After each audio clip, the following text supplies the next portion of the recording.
Graças a Deus. Glória a Deus. É assim, nós estamos tentando transmitir, irmãos, mas tá. É assim mesmo, a gente tenta, vão tentando fazer até a gente virar profissional na coisa, né? Vão tentando até virar profissional. Graças a Deus, nós estamos recebendo essa noite o irmão Souza. O irmão Souza, lá de São Paulo. O irmão Souza viaja o mundo todo pregando a palavra.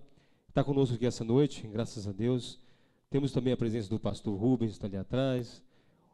Me perdoam, pastor, esqueci seu nome. O pastor Cláudio está com a gente também, né? E eu não vou demorar muito, não vou passar para o irmão Souza, que ele tem muita coisa para falar, para mostrar. Se tiver pendrive, o projetor está funcionando, viu? Ele está funcionando. Graças a Deus. Se quiser passar o pendrive para o Alan, né? Amém? E hoje é dia de ceia, é dia das mães. Nós temos muita coisa a fazer. Hoje nós vamos dar um carro para a melhor mãe do mundo, né? Não é não? Para mim o carro tinha chegado. Ele chegou ainda não. Chegou aí, Mondemir, o carro lá fora? Ah, vai ser o Jack Motors, né? Não chegou não. Acho que não chegou nem no meio do caminho. Graças a Deus. Irmão Souza, esteja com a palavra. Irmão Souza é amigo do pastor Arlen, a evangelista Arlen, há muito tempo, a longa data. E ele está aqui esses dias aqui em Belo Horizonte. E se você quiser ver o irmão Souza pregar, você não precisa procurar as grandes igrejas, não. Vai nas praças que você vai ver ele pregando. Amém? Vai na rua que você vai ver ele pregando, né, irmão Souza? Por quê? Sabe por quê? Sabe por quê que não está nas grandes igrejas? Porque o evangelho não tem lugar nesses lugares.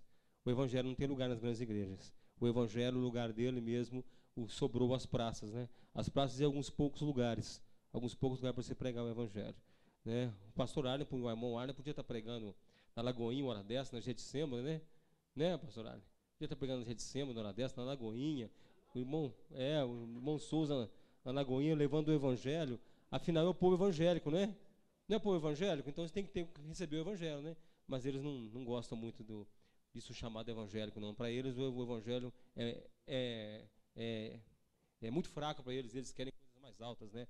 Lutar com demônio com espada, né? Fazer ato profético e patético. Eles querem coisas mais fortes. Eles não se sustentam com a palavra. A Bíblia para eles é uma comida muito fraca, né? É uma comida amarga. Uma comida amarga para eles, mas graças a Deus ela é doce na nossa boca, mas no nosso ventre ela é amarga porque ela muda o nosso interior, ela faz efeito no nosso interior. Quando nós recebemos, ela é doce, gostamos da palavra, e o efeito dela é um efeito não paliativo, mas curador, transformador, regenerador em nosso ser. Irmão Souza, Deus te abençoe, esteja à vontade, o Espírito Santo te use, o Espírito Santo tenha liberdade em sua vida, em nome de Jesus. Deus abençoe. A paz de Cristo para toda a igreja. Eu quero ser bem prático nesta noite, bem objetivo, porque vai ter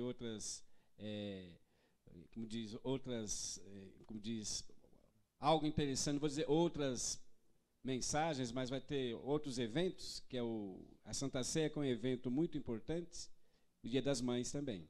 Mas a palavra de Deus é fundamental para a gente poder se assimilar e meditar no que vai ser pregado nesta noite. Não é assim que diz Jesus? As minhas ovelhas ouvem a minha voz, eu as conheço e elas me conhecem, mas de maneira alguma elas ouvem a voz dos estranhos. Ou seja, tudo que vai ser falado aqui vai ser palavras direcionadas pelo Espírito de Deus. Como diz a Bíblia, quem tem ouvidos para ouvir, ouça o que o Espírito diz às igrejas. Amém? Então, para a gente ganhar tempo, eu convido os amados, a amada igreja, para que abramos nossas Bíblias no livro de Reis, 1 Reis, capítulo 22 e o verso 5.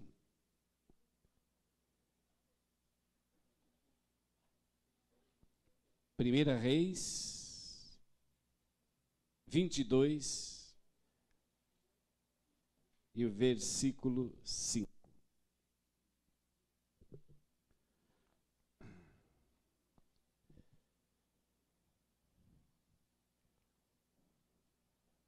Só para a reverência da palavra, como os irmãos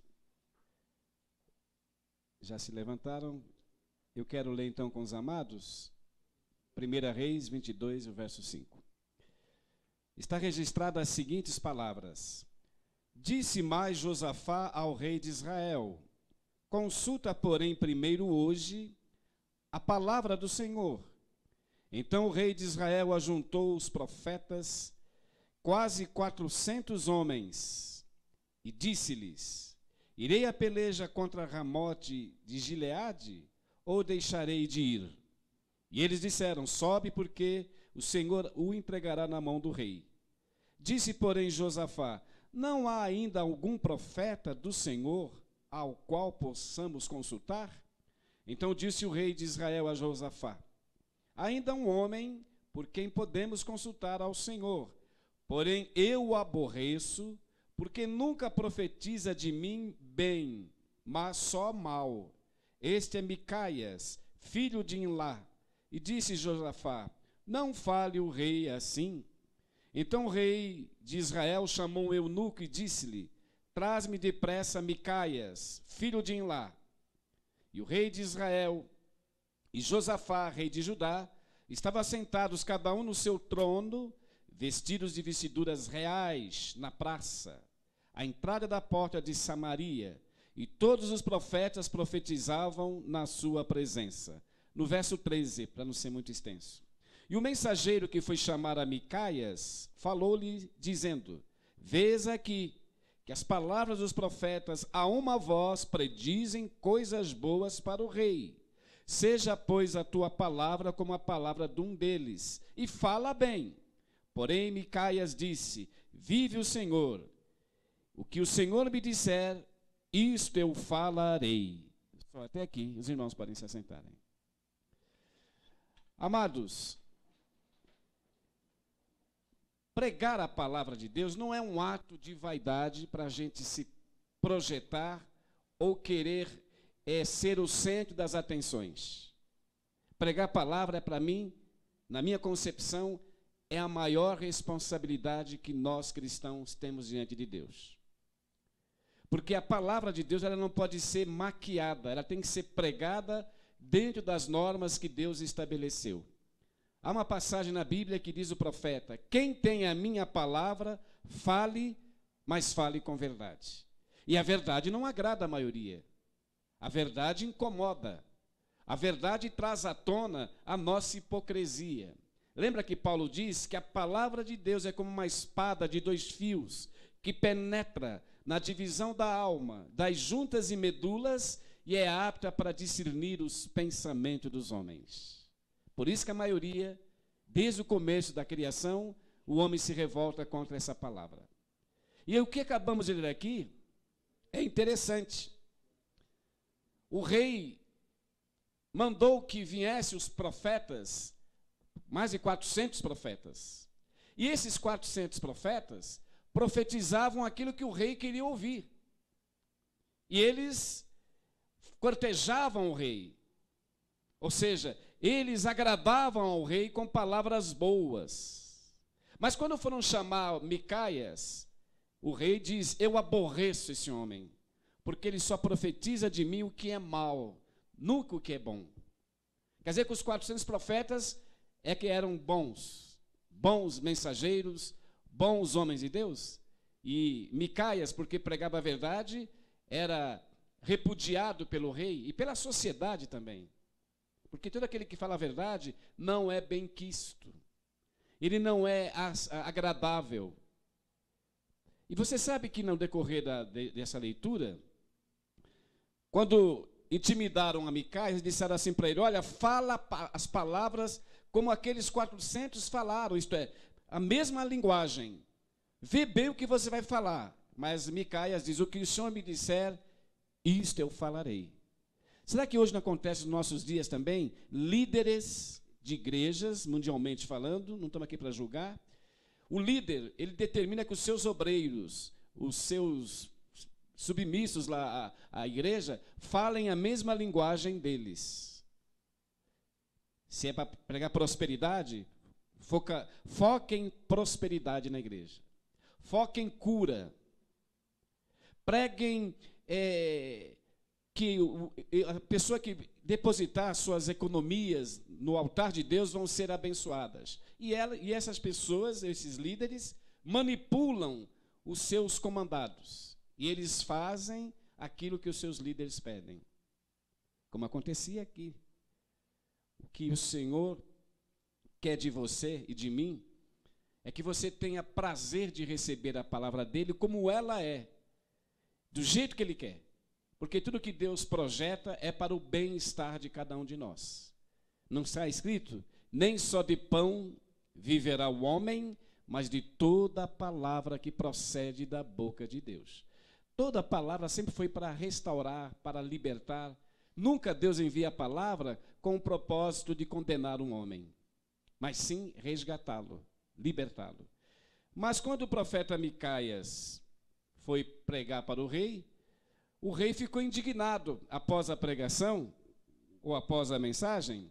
Aí no capítulo 22 ainda, e o verso 26, olha o que ocorreu quando Micaias entregou o recado para o rei. 1 Reis 22, e o verso 26.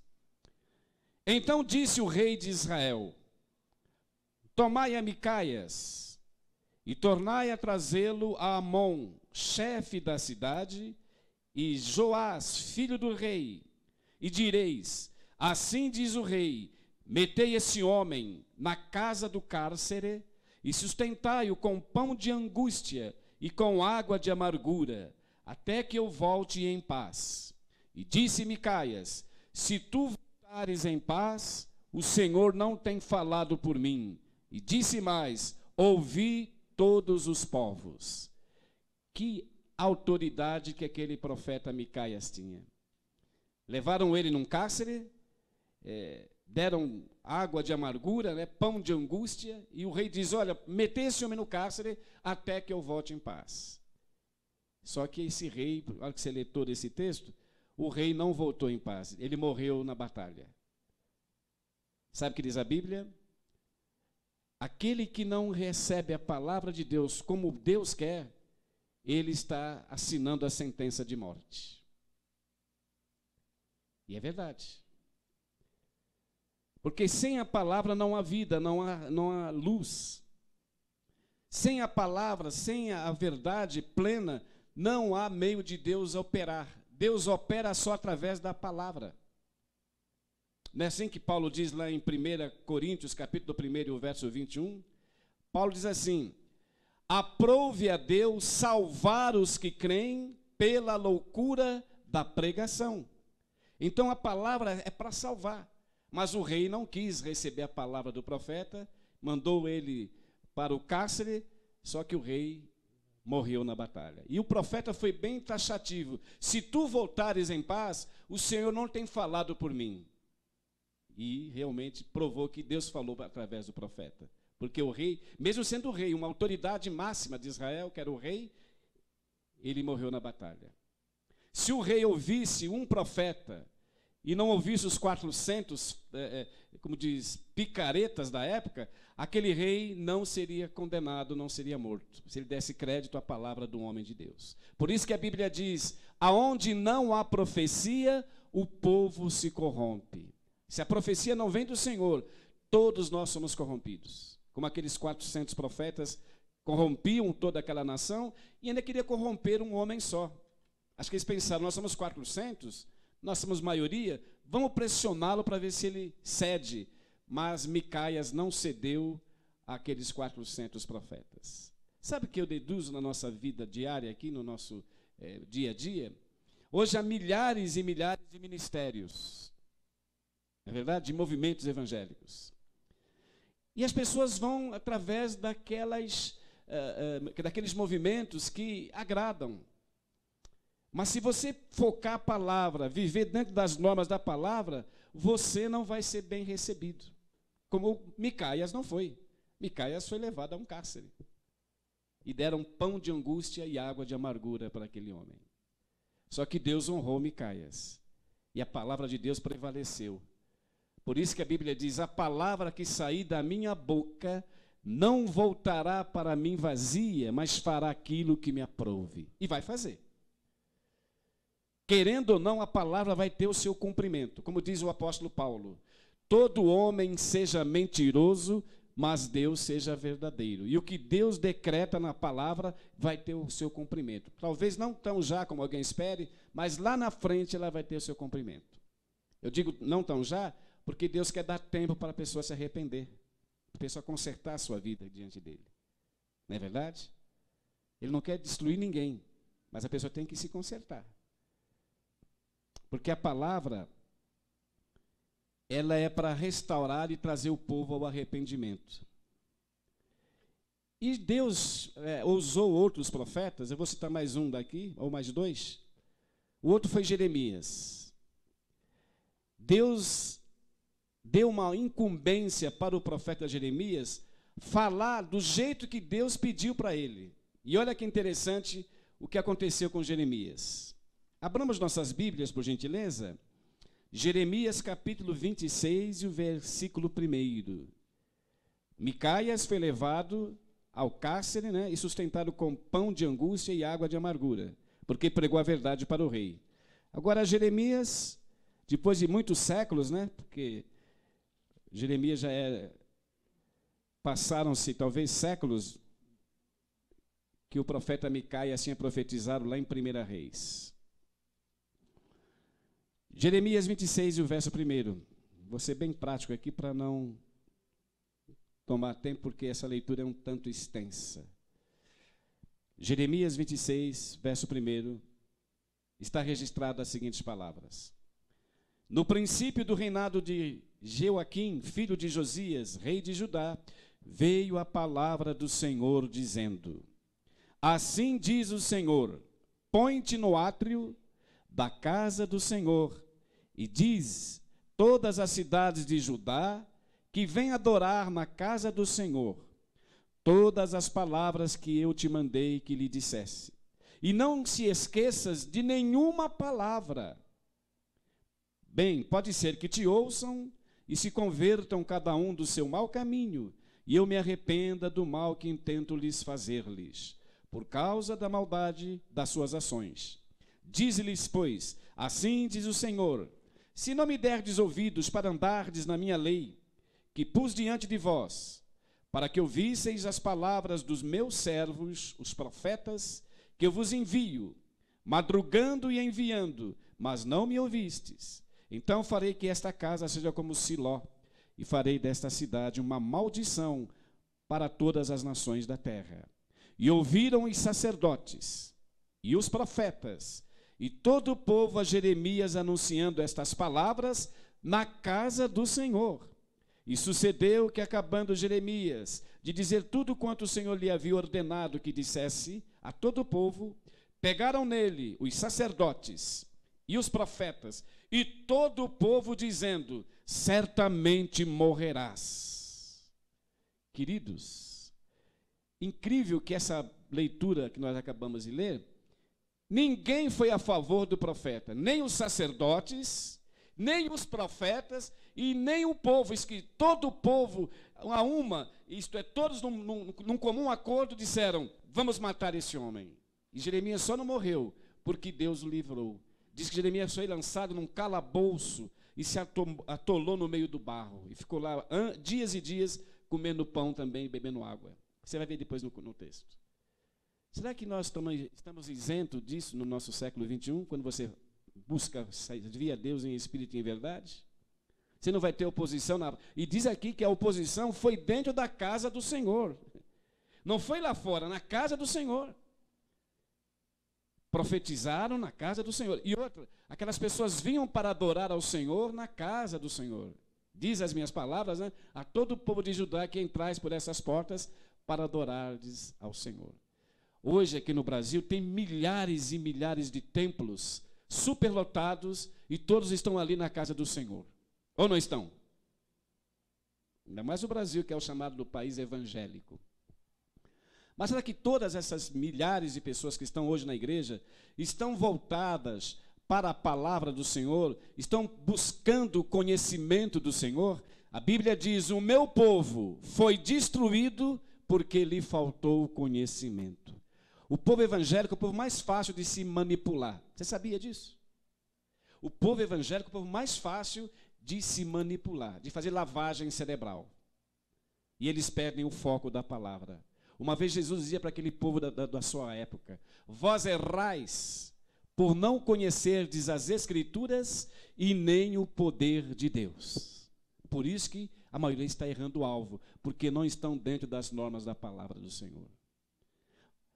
Queridos, ser cristão, viver uma vida de submissão a Jesus, é algo muito profundo, tão profundo, que uma vez Jesus diz o seguinte: se alguém quiser ser meu discípulo, negue-se a si mesmo, deixa tudo e siga-me, porque aonde eu estiver, ali também estará o meu servo. Esse negar tudo não é negar de trabalhar, deixar sua faculdade, os seus ideais econômicos, não é deixar isso. É deixar de ser manipulado por líderes, ser manipulado por religiões, ser bitolado em religião ou em doutrinas. Deixa tudo e viva só na presença do Senhor, na palavra do Senhor, mesmo que a maioria for contra você, como aquela maioria foi contra um profeta, Micaias. Mas Micaias permaneceu no Senhor, e Deus honrou aquele profeta. Queridos, a maioria não conhece Deus. A maioria não conhece o Senhor.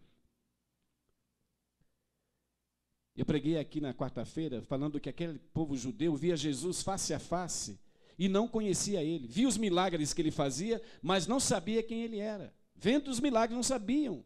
E Jesus disse para os discípulos: o que as multidões dizem a meu respeito? Ah, mestre, uns dizem que tu és João Batista, outros dizem que tu és Elias, e ainda outros que dizem que tu és Jeremias, e ainda outros que dizem que tu és um dos profetas que ressuscitou. Isto lá naquela época, hein? O povo judeu não conhecia Jesus. Imagine o brasileiro, ou o alemão, ou o chinês, ou o americano, será que eles conhecem a Deus? Vendo aquele povo não conhecia, como agora a gente vai conhecer sem ver Jesus? E Cristo chamou Pedro e disse: e vós, que dizeis a meu respeito? Ou os 12. E Pedro, tomando a frente, disse: tu és o Cristo, o Filho do Deus vivo. Naquela hora Jesus se alegrou no Espírito e disse: bem-aventurado és tu, Simão Barjonas, porque não foi a carne nem o sangue que te revelou, mas o meu Pai que está nos céus é que te revelou. Quando você honra a palavra de Deus e é fiel com Deus, Deus se revela gradativamente mistérios do reino dele. Sabe o que a Bíblia diz? Aquilo que o olho não viu, que o ouvido não ouviu e que não penetrou no coração do homem, são as coisas que Deus preparou para aqueles que o amam. Qual é a prova que nós amamos a Jesus? Jesus dá a resposta. A maior prova que nós o amamos, sabe qual é? Ele deu a resposta. Jesus diz: quem me ama, guarda a minha palavra. E quem guardar a minha palavra, o meu Pai o honrará, e viremos para ele e faremos nele morada. Amém? Eu vi um livro do Edir Macedo, sabe o que ele falou? A maior prova que você ama a Deus é quando você sacrifica no altar de Deus. Ele falou isso, está no livro dele. Mas Jesus, qual que vale? A palavra do Edir Macedo ou o que Jesus falou? Quem me ama, guarda a minha palavra. E guardar a palavra, a maioria não quer. A maioria prefere sacrificar, dar o seu carro, dar a sua fazenda no altar para receber a bênção, do que guardar e ter compromisso com a palavra. Porque a palavra, você tem que viver sob as normas dela. É como no meu caso. Não adianta eu pregar. Eu não quero pregar, ser reconhecido como um pregador, ter status, ter nome. Eu quero viver o que eu prego. Porque se eu não viver o que eu prego, Deus vai me condenar com toda a justiça, porque Deus não tem o culpado por inocente. Você está dizendo uma palavra de um Deus vivo, eu não posso maquiar ela e viver como eu quero, eu tenho que viver como Ele quer. Sabe por que eu tenho que viver como Ele quer? Porque Paulo deu a resposta. Sabe o que Paulo diz? É Deus que opera em vós, tanto querer como efetuar, segundo a sua boa vontade. Então é Deus que opera o querer e o efetuar. O querer não é nosso. Até como estava com o irmão Arlen, que a nossa natureza só quer prazer, só quer a comodidade. O homem é preguiçoso até para orar, buscar a presença de Deus. Mas quando o Espírito está em você, o Senhor faz a obra. Sabe o que Jesus diz? Eu vou para o Pai, mas não vos deixarei órfãos.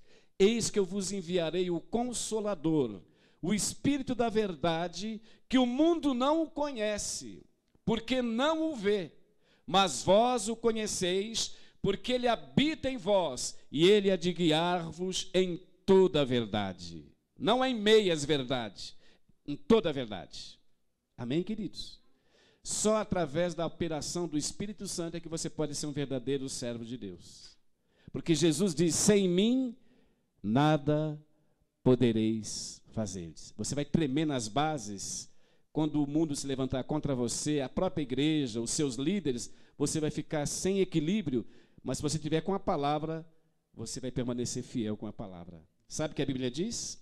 Nenhuma arma forjada contra ti prevalecerá, porque a única arma que dá sustentáculo para a nossa fé é esta palavra. Então pode vir os demônios, perseguição, desprezo, alguém te ignorar, te ridicularizar, achar, esse cara é um fanático, esse cara é muito Bíblia, é muito radical. Eu quero ser radical 100%, que a minha alma é que está em jogo, e eu não quero perder a minha salvação. Sabe o que Paulo diz? Nós não somos daqueles que se retiram para a perdição, mas daqueles que creem para a conservação da alma.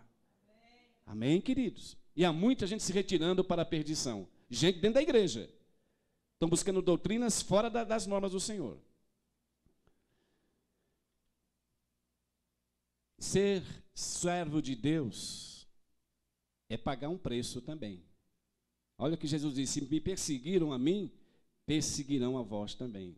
Se vós fosseis do mundo, o mundo amaria o que era seu. Mas como não sois do mundo, antes eu vos escolhi do mundo, por esse motivo o mundo vos odeia. Agora, quando o pregador é muito cheio de estrelismo, alguém dá tapinha nas costas e quer pegar lenço para passar no suor dele, e é aquela coisa, isso aí não é de Deus, é do diabo, porque todo servo de Deus, ele é odiado e é repugnado, como foi Jeremias e Micaias. Ou não é a Bíblia que está dizendo isso? Agora vamos chegar no ponto culminante da passagem desse livro que é a Bíblia. Falamos de Micaias, que foi lançado lá no cárcere, sustentado com água de amargura e pão de angústia. E Jeremias, esse homem deve morrer, e lançaram num calabouço. Agora vamos ver o que aconteceu com Jesus por causa dessa palavra, viu? Foi por causa dessa palavra. Abra a sua Bíblia, por gentileza, em João Evangelho, capítulo 10 e o verso 19. Agora nós estamos falando do Rei do Universo. Falando daquele que é o verbo de Deus, aquele que é a expressão máxima de todo o universo, deveria ser bem recebido, deveria ser cortejado como rei, mas por pregar a verdade, o próprio povo de Israel o ignorou. E olha que coisa tremenda em João 10, o verso 19. Evangelho de São João, capítulo 10, o verso 19. Está escrito o seguinte: e tornou, pois, a haver divisão entre os judeus por causa destas palavras. E muitos deles diziam: tem demônio e está fora de si. Por que o ouvis? Queridos, aquele povo, diz que eram muitos, viu? Se você ver aqui o texto, muitos dos judeus, não era a minoria, a maioria dizia: ele tem demônio. Chamaram Jesus de endemoniado. Por causa do quê? Por causa destas palavras. E diziam: ele está fora de si. Quem está fora de si é um desequilibrado mental. Então chamaram Jesus de desequilibrado mental. Por causa de quem? Destas palavras. Eu vou provar na luz desse livro sagrado que nós temos, que não é milagres, não é movimento de cura que vai levar o homem a conhecer a Deus. Os milagres, os movimentos, atraem milhões para as igrejas, superlotadas. Mas atraí-los para a salvação, eu vou provar que é pela palavra. Os milagres não salvam ninguém. Os milagres é apenas um sinal. Mas salvar e restaurar é só a palavra. Vamos ler? Você vê, Jesus pregou a palavra e disseram que ele tinha demônio, não é isso? E diziam que ele estava fora de si. Aí, nesse mesmo capítulo de João 10, no verso 37, aí Jesus ficou indignado com eles e disse para eles, João 10, agora e o verso 37, se não faço as obras de meu Pai, e não me acrediteis, mas se as faço e não credes em mim, credes nas obras, para que conheçais e acrediteis que o Pai está em mim e eu nele. Mas procuravam, pois, prendê-lo outra vez, Mas ele escapou-se das suas mãos e retirou-se outra vez para além do Jordão, para o lugar onde João tinha primeiramente batizado. E ali ficou. E muitos iam ter com ele e diziam: na verdade, João não fez nenhum sinal, mas tudo quanto João disse deste era verdade. E muitos ali creram nele. Creram pela palavra de João. Nem os milagres fizeram que o povo judeu cresça em Jesus, mas a palavra que estava na boca do profeta João Batista, muitos iam ali e criam que Jesus realmente era o Filho de Deus. João não fez nenhum milagre, nenhum sinal, mas tudo quanto João falava era verdade. Glórias a Deus por isso. Está na sua Bíblia ou não está? Você quer milagres ou quer a palavra profética? Eu quero a palavra profética. Porque viram os milagres de Jesus e não criam nele. Mas quando ouviram João, realmente o que João disse desse era verdade. Está na sua Bíblia. Nós precisamos aprender uma coisa nesse século 21, como cristãos. Não vai atrás de nenhum movimento a não ser a palavra. O rei Davi diz: lâmpada para os meus pés é a tua palavra e luz para os meus caminhos. Ela é o GPS da alma do crente. Amém, queridos? Eu não quero ver mais negócio de show. Balada gospel, Ana Paula Valadão, André Valadão, isso não me enche os olhos, porque eu sei que é hipocrisia, é interesse econômico, é oba-oba, mas não tem vida no altar do Senhor. E Jesus diz uma vez: quem comigo não ajunta, espalha. E disse mais: de graça recebestes, de graça dai. Todo aquele que é servo, que é enviado para servir a Deus, ele tem que servir em ação de graça. Se ele visar lucro, não é o enviado de Deus. Não é enviado de Deus. Porque Jesus diz: aprendei de mim, que sou manso e humilde de coração, e encontrareis descanso para as vossas almas. Não fortuna, paz para as almas, descanso, viver na graça de Deus, não há dinheiro que pague. É verdade ou não é? E eu não entendo por que essas pessoas que se dizem líderes evangélicos não estão pregando a palavra na íntegra, a palavra como Deus determinou para que se pregasse. Não entendo. E dizem que são homens de Deus. Queridos, quem que não quer ser chamado de homem de Deus? De ser chamado de apóstolo? Claro. Diz que ele se transfigura em anjo de luz. Claro que ele quer. Eu vou provar na luz da Bíblia, já que eu falei de apóstolos, o que é ser apóstolo na luz da Bíblia. Você vai ver a diferença desses apóstolos de hoje com os apóstolos de Jesus, que ele chamou a dedo, um a um. Esses eram. Agora esses aí se fizeram de apóstolos, se autoproclamaram apóstolos. Sabe por que eu digo que se autoproclamaram de apóstolos? Porque eu vou ler na luz da Bíblia. Daqui a pouco a gente vai concluir. Preste atenção, você vai ver que incoerência dos que se dizem apóstolos com os apóstolos de Jesus. Há uma grande diferença. Como diz a Bíblia: e vereis outra vez a diferença daquele que serve ao Senhor e aquele que não serve. Você vai ver a diferença. Quer ver como é verdade? Olha a diferença aqui. Isso aqui para mim é algo impressionante, como Paulo prova o que é ser apóstolo. E no tempo de Paulo já havia uma briga para serem apóstolos. E não, eu sou também apóstolo, eu sou que nem Paulo, eu prego melhor do que ele, é. Hoje há uma briga na igreja para ver quem prega mais bonito, quem prega melhor, quem tem mais fãs, né? Olha aquele pregador, vamos lá ver aquele pregador, tal. Então parece que é uma espécie de competitividade entre as lideranças evangélicas no Brasil. Tanto é que você viu há 2 meses atrás, um mês, a briga da Record com o Valdemiro Santiago. Um metendo o pau no outro e os dois são farinha do mesmo saco. Porque é briga de vaidades, não pelo amor do reino, mas pelo amor do reino do bolso deles. É verdade ou não é? Eu não tenho culpa. A gente tem que falar a verdade, temos que falar como Deus quer. E olha o que diz a Bíblia aqui para a conclusão. O que é ser apóstolo na luz da Bíblia? Segundo o que eu vou ler aqui, palavras de Paulo. Segunda carta aos Coríntios, capítulo 11, o verso 23. Você vai deduzir pela essa leitura que no tempo de Paulo já havia alguém querendo prevalecer. Ah, não, eu sou apóstolo. Aí Paulo falou assim, vocês são apóstolos? São ministros? Olha que Paulo diz no verso 23 do capítulo 11 de 2 Coríntios. 2 Coríntios, capítulo 11, o verso 23. São ministros de Cristo? Falo como fora de mim, eu ainda mais. Por que Paulo era mais? Porque ele tinha anéis de ouro, tinha diploma de doutor em divindade, em grande profeta. Sabe por que ele era mais do que eles? Por essas seguintes características. Continuando. São ministros de Cristo? Falo como fora de mim, eu ainda mais. Em trabalhos, muito mais. Em açoites, mais do que eles. Em prisões, muito mais. Em perigo de morte, muitas vezes. Recebi dos judeus 5 quarentenas de açoites menos 1. 3 vezes fui açoitado com varas. 1 vez fui apedrejado.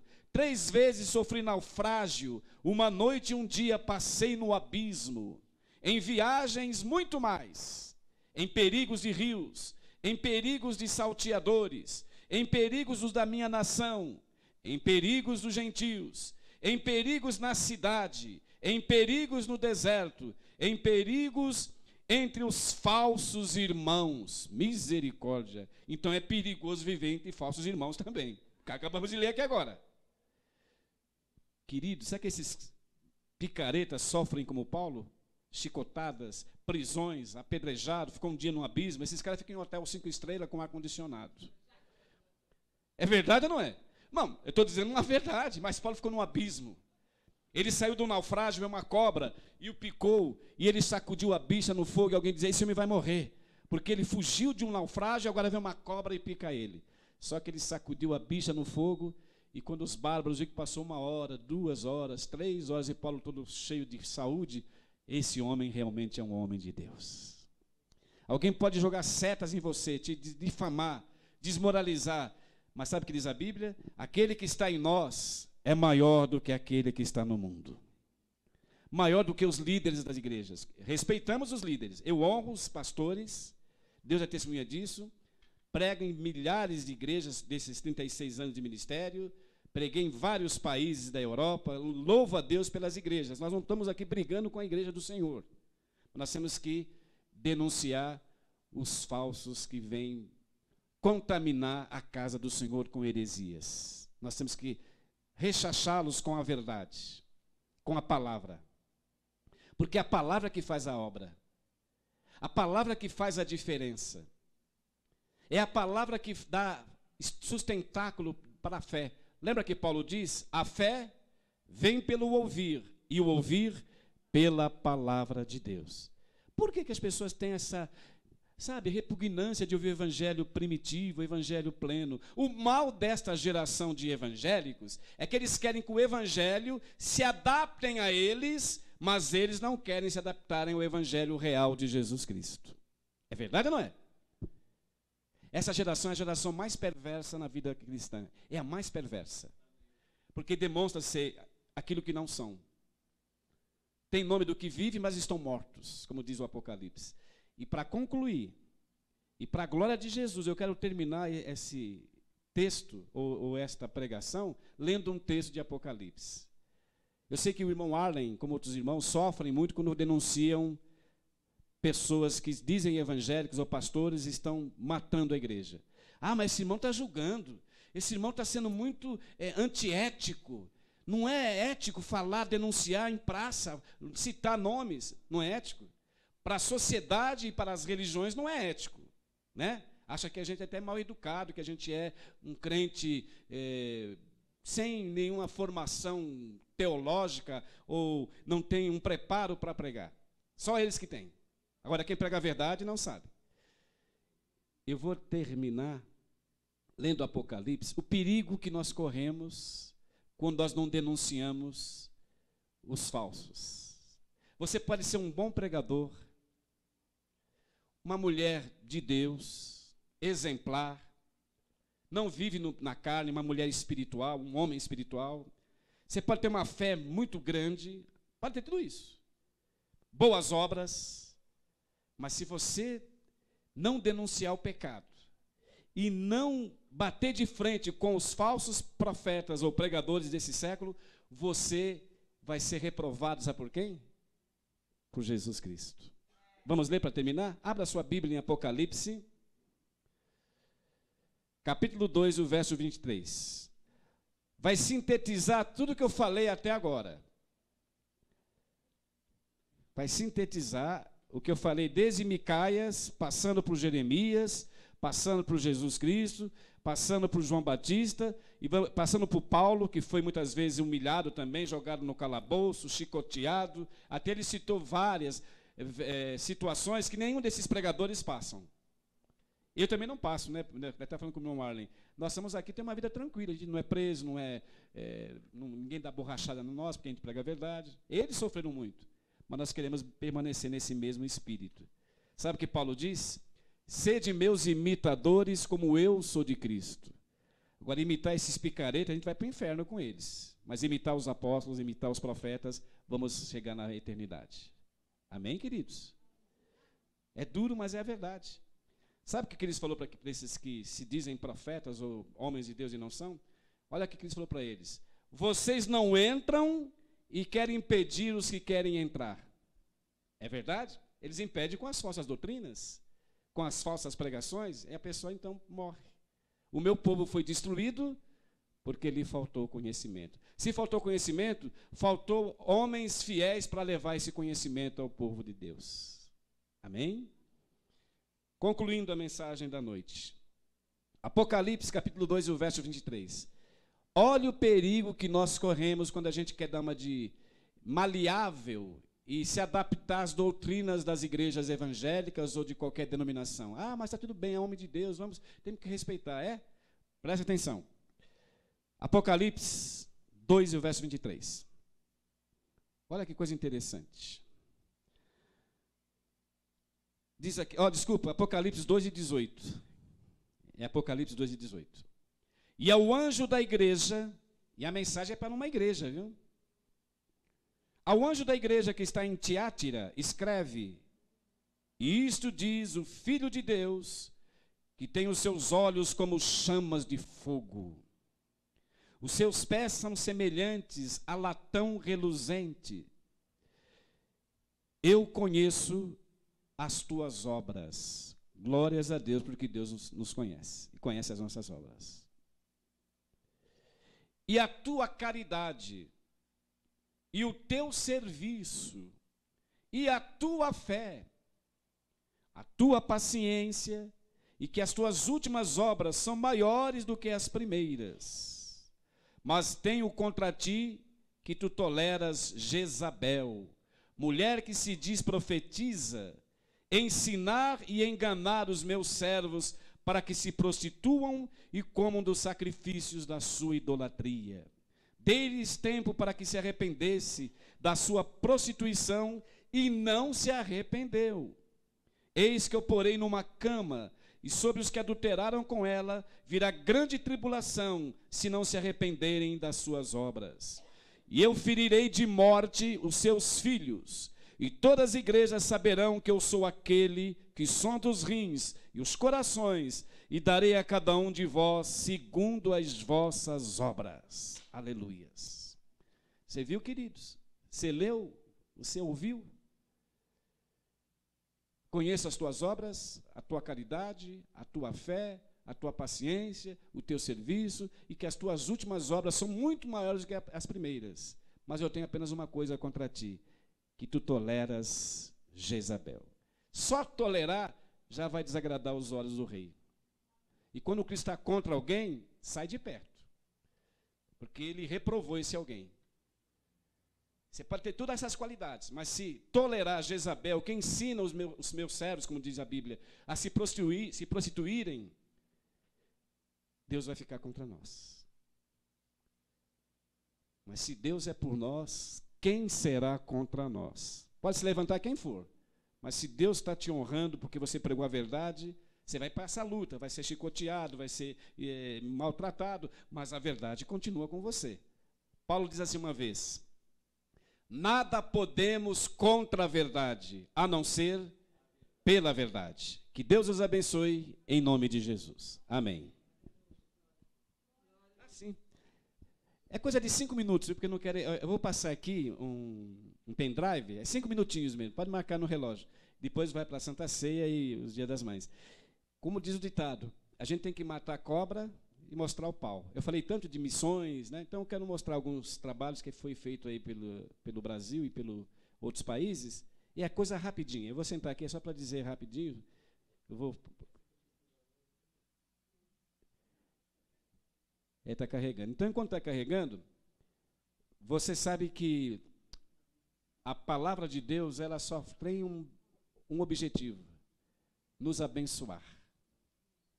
Mesmo que você se sentir um pouco ferido, mas vale a pena ser ferido, porque diz a Bíblia: fiéis são as feridas por aquele que ama, e Deus nos ama. E sabe o que Cristo diz? Eu repreendo e castigo a todos quanto amo. Sê, pois, zeloso e arrependa-te.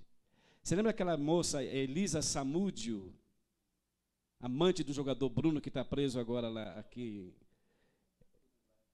Está preso aqui na região? A Elisa Samúdio, se ela tivesse ouvido esse evangelho e desse crédito, ela estaria hoje viva. Mas porque não deu crédito, morreu na mão dos seus algozes. E o Bruno está condenado numa cadeia. Se ele ouvisse o evangelho e cresce, ele estaria bem com a vida. Vem como faz falta essa palavra? Não é verdade? Bom, rapidamente. São Paulo, 1978. Essa foto foi tirada pela prefeitura. Não foi eu nem que mandei bater. A prefeitura bateu e colocou lá no saguão. Pode ser a próxima? Isso em 78. Eu creio que nem muita gente não era nem nascido. Aí foi o programa do Fantástico, Rede Globo. Em 84, o Fantástico fez uma matéria. Eu prego muitos anos ali em frente ao teatro. E isso foi um trabalho no Fantástico. Eu estava denunciando aí também. 1980, onde eu preguei muitos anos, à frente à Bolsa de Valores de São Paulo. Aí, naquele mesmo lugar, só que foi em outra situação, como as máquinas fotográficas na época não era como a de hoje, que é digital, a pessoa bateu essa foto em cima de um prédio e foi embora.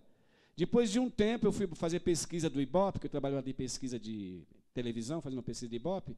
Bati numa casa e esse rapaz me reconheceu. Ele falou: não é você, o Souza, que prega na praça na hora do almoço? Eu falei: sou eu mesmo.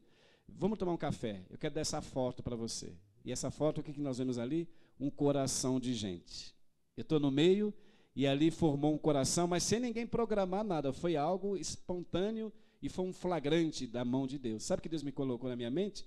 Meu servo, não se afaste desse ministério que eu coloquei no teu coração. E até hoje eu continuo. E vou morrer com esse ministério. Pode ser a próxima? Rio de Janeiro, em 84, na Cinelândia. Foi aí perto que caiu aqueles 2 prédios que matou mais de 15 pessoas. Você lembra? Que morreram ali. Foi ali perto. Faz uns 4 meses, né, que desabou um prédio aí no Rio de Janeiro.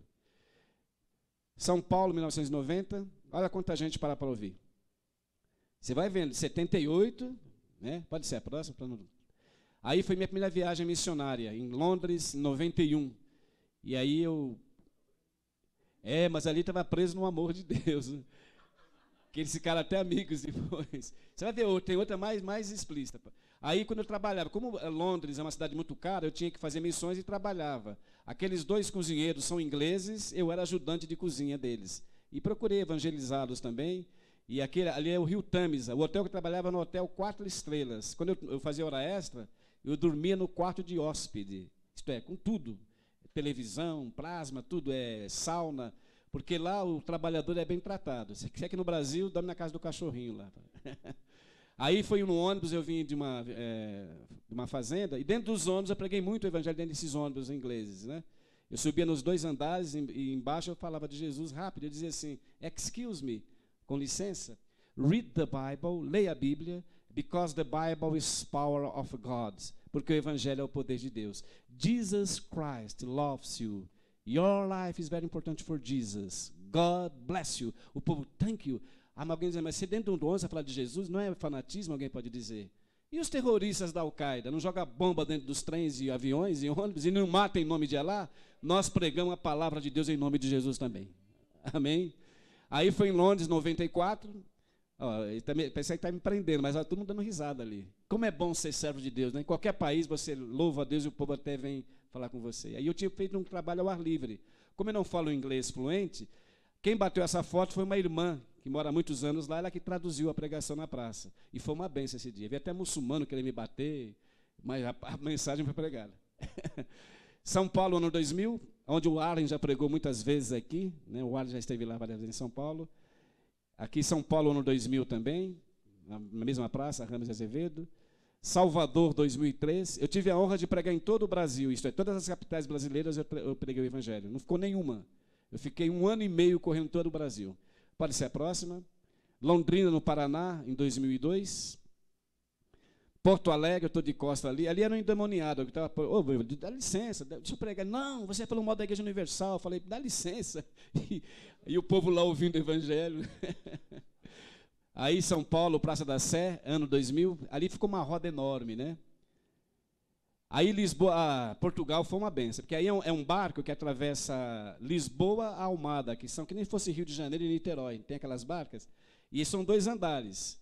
Eu chegava no andar de cima, abria a Bíblia, e o povo tinha que ouvir na marra, que ninguém ia pular dentro do mar para não ouvir, né? Então, mas eu pregava com educação, e eu sei que o povo está ali atento, ali também assim, ressabiado, mas a mensagem sendo pregada em Portugal, já que a língua é a mesma, né? Portugal, culto ao ar livre, na cidade do Porto. Aí foi Frankfurt, na Alemanha. Aquele jovem pastor é que me traduzia nas pregações na Alemanha. Ali teve um culto ao ar livre e eu fui um dos pregadores convidados e ele traduziu a pregação. Isso na Alemanha. Londres foi uma hora de lazer, né? Eu morei 4 anos na Inglaterra. Aí foi uma pregação na Igreja Assembleia de Deus de Londres. Preguei muitas vezes nessa igreja e até o pastor queria que eu ficasse um tempo. Eu falei, não, meu tempo está acabando, eu tenho que voltar para o Brasil. Pode ser a próxima. Aí é uma revista, isso é, lá na Inglaterra, mas ela é direcionada ao povo de fala portuguesa, para a comunidade brasileira. A capa, sobre drogas. A segunda página fala dos grandes ídolos do rock que morreram, como Elvis Presley, Jimi Hendrix, Kurt Cobain, falando das tragédias das drogas. E na terceira página, que sou eu, ali dá o meu testemunho. Por Cristo eu consegui vencer as drogas. Eu era esse cara aqui, esse cabeludo aqui, ó. E ali era um amigo meu que hoje se converteu. Ali, quando eu estava em Paris, aí dou meu testemunho para as pessoas lerem o que o Senhor fez na minha vida. Pode ser a próxima. Aí foi em Montevidéu, uma hora de meditação. Eu estava lendo a Bíblia e achei interessante bater essa foto. Então, aí na Suíça, em 2005. Londres, esse é um pastor, sempre ele me liga, ele me ligou a semana passada, quer que eu volte para Londres também, mas eu falei que ainda não chegou o tempo de voltar. E ele tem uma igreja, aliás, ele dirige uma igreja presbiteriana. Roma, na Itália, 2005. Aí, quando eu preguei em Roma também, aquela missionária que me traduzia, porque eu não falo nada de italiano, né? Está até lá escrito, Dio é amore, né? Foi lá numa cidade perto de Roma. Agora esqueci o nome da cidade. Londres, onde eu morava, na rua ali, com esse pastor, é um bairro chamado Housden. Aí é o jornal Estádio do Sergipe, né? Um jornal não evangélico, jornal secular. Aí eles colocaram aquela foto do coração. Belo Horizonte, a nossa cidade maravilhosa aqui, né? 2007, foi o Arlen que bateu essa foto, Praça 7. E pregamos ontem também, eu e o Arlen pregamos ontem lá também na Praça 7. Zurique, na Suíça, uma igreja muito grande lá. Eu preguei várias vezes também na Suíça com essa igreja. Ah, não. Não é Cristo Renascer, não. Ah, não, ali foi a Santa Ceia. Aquele dia, entendi que você falou, Igreja Renascer, Santa Ceia, foi o dia da Santa Ceia mesmo. Né? Pode ser a próxima. Aí é um amigo meu, Toninho, que não é evangélico, mas está se convertendo. Ele foi para Londres só para ficar uns dias lá comigo, que ele queria ter, a mãe dele tinha falecido, e ele ficou muito abalado e falou, senhor, eu queria ficar com você uns dias em Londres para poder ouvir a palavra. E fui lá em Londres. Né? Aí em Paris, agora em 2010, preguei muitas igrejas também em Paris. Essa igreja é uma igreja grande, em Paris. Aquele ali é o pastor Paulo, né? Aqui não dá para ver, mas a massa está tudo ali atrás. Foi agora em 2010. Aí foi um jogo de Londres, uma seleção inglesa com a seleção da Hungria, e o pastor me deu um ticket para mim que eu fosse assistir o jogo. Só que eu não fui assistir só o jogo, eu fui lá dar mensagem para os jovens, falei muito de Jesus, né? Rápido, mas muita gente ouviu o evangelho ali na hora do intervalo.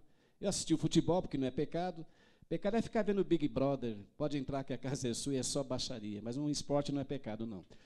Ali eu era o pregador, o pessoal ia jogar futebol, e domingo de manhã, então tinha meia hora de descanso, e nessa meia hora eu pregava a palavra de Deus para muita gente ali, tem gente de todo tipo, inglês, africano, angolano, tem muita gente ali. Sempre tem os tradutores, né? Isso foi agora em 2010.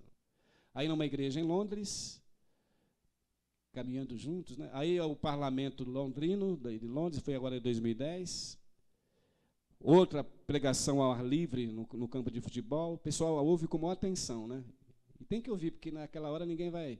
Paris, aquele é tudo jovens viciados em drogas, ou estão se recuperando. E eu era um dos pregadores ali. Eu pregava em português e alguém traduzia para o francês. Aí em Amsterdã, na Holanda, eu preguei numa igreja muito grande, só que ali tinha um aparelhinho de som, a pessoa põe o fone de ouvido e na cabine alguém traduz simultaneamente, né? Isso foi lá agora em Amsterdã. Buenos Aires, em 2008. Até não quero aqui jogar confete, mas o irmão Arlen, eu teve lá com uma dificuldade financeira, liguei para ele e falou, Souza, pode deixar. Aí me depositou uma quantia para ajudar na minha missão lá em Buenos Aires. Então é isso que é cristianismo, né, colaborando com a obra. O jornal Tribuna, missionário, peregrino, combate drogas, pregando o evangelho. O jornal de Espírito Santo, onde o Arlen pregou muitas vezes também naquela praça, Praça Costa Pereira. Preguei muitas vezes, ele também pregou muitas vezes lá. Londres, em 2010, uma igreja muito abençoada também. Está terminando já, viu? Estocolmo, na Suécia. Eu tive a honra de pregar na Suécia. E sabe quem estava no culto da Suécia, ouvindo, veio falar até comigo? A neta do Daniel Berg, fundador da Assembleia de Deus no mundo. E a Sofia Berg veio falar comigo depois do culto. Tirei uma foto, falamos com ela, né? E ela, uma mulher de Deus. Londres, em 2010, a igreja presbiteriana. Onde Deus me levou? Na Croácia. Todos aqueles jovens lá, aqueles cidadãos, um único brasileiro sou eu lá na ponta, de camisa listrada vermelha. Ali tem, como diz, a croata, aquele outro, esse de barba ali, ele é sérvio, da Sérvia, aquele outro é da Macedônia, é toda aquela região de Macedônia, Sérvia, né? E foi uma benção, eles me trataram como se fosse alguém da família, foi muito bom. Eu fiquei lá 40 dias e a maioria são tudo viciados em drogas, estão se recuperando, né? E essa missão me recebeu lá de braços abertos. Pode ser a próxima. Aí em Zurique, na Suíça, outra igreja. Então você vê que a gente prega nas ruas, mas sempre tem igrejas abrindo as portas para a gente pregar o evangelho. Homens de Deus que nos conhecem. Ora, aqueles que não nos conhecem, esse pregador não, isso aí não. São Paulo, 2011, na praça, você vê, ó, de 78 até hoje, a obra continua, 2011. Não adianta a pessoa começar bem e terminar mal, né? Inglaterra, 2010, aí foi no interior da Inglaterra, uma cidade chamada Newbury, né? Preguei muitas vezes ali, algumas vezes. Aí a Bruxelas, na Bélgica, eu morei uns 7 meses também na Bélgica. Agora, 2012, Praça da Sé, agora recente, um jornal de Bauru, ex-RIP viaja o mundo pregando a Bíblia, e estamos terminando já. Aí em Curitiba, em 2012, a Igreja Metodista de Curitiba. Espírito Santo, agora em 2012, numa cidade chamada São Mateus. Sabe que nessa cidade de São Mateus morreu 5 jovens, né? Foram fazer uma viagem para a Bahia, o carro capotou, morreu 5. Espero que algum deles tenha ouvido esse dia na praça aí, né? E ali, quando era um hippie, vagabundo, imoral, canalha, aquele cabeludo ali. Mas Deus restaurou a minha sorte. E aquele menininho é sobrinho daquele jovem lá. Hoje aquele menino já é um homem barbado, já está com 30 e poucos anos de idade. Aquele senhor é que sugeriu para a gente tirar foto, é tio dele. Só que ele já faleceu e até hoje eu guardo essa foto. Aqui foi agora em 2012, a Igreja Batista lá em São Paulo, né? Agora foi em Paris, 2005. Roterdã, em 2010, uma igreja lá de Roterdã. Agora em Estocolmo, na Suécia, a cidade ali, só guardo para... E terminou. Deus abençoe, a paz do Senhor, tudo que a gente mostrou não é para a gente aparecer, é para a glória dele, porque ele é que faz a diferença. O pregador é um vaso de barro e de má qualidade, que se cair, quebra. É verdade? Deus abençoe.